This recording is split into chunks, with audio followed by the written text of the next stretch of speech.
রাজধানী বেসরকারি বিশ্ববিদ্যালয় ইউলেবের শিক্ষার্থী তানহা বিনতে বাশারের পরকালে পাঠিয়ে দেওয়ার ঘটনায় প্রেমিকা সাইমনের বিচারের দাবি তুলেছেন তার পরিবারের অভিযোগ, সম্পর্কে টানাপোড়েনের কারণেই সম্ভাবনাময় তানহা পরকালে পাড়ি জমানোর পথ বেছে নিয়েছেন।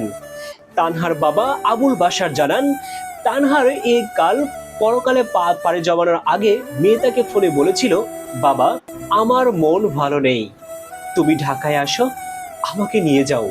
তিনি দাবি করেন সাইমনই তার মেয়ের পরকালে পাড়ি জমানোর একমাত্র দায়ী।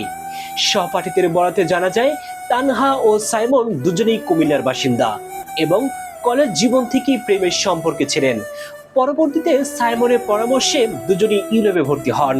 মোহাম্মদপুর থানার ওসি কাজী রফিক জানান, গত ৩রা নভেম্বর বিকেলে নবীনগরের হাউজিং এর একটি ফ্ল্যাট থেকে তানহার ঝুলন্ত দেহ উদ্ধার করা হয়।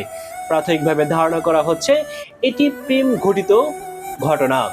পুলিশ তানহার ব্যবহৃত মোবাইল জব্দ করেছে এবং সিআইডির ফরেনসিক ল্যাবে পাঠানোর প্রস্তুতি নিচ্ছেন।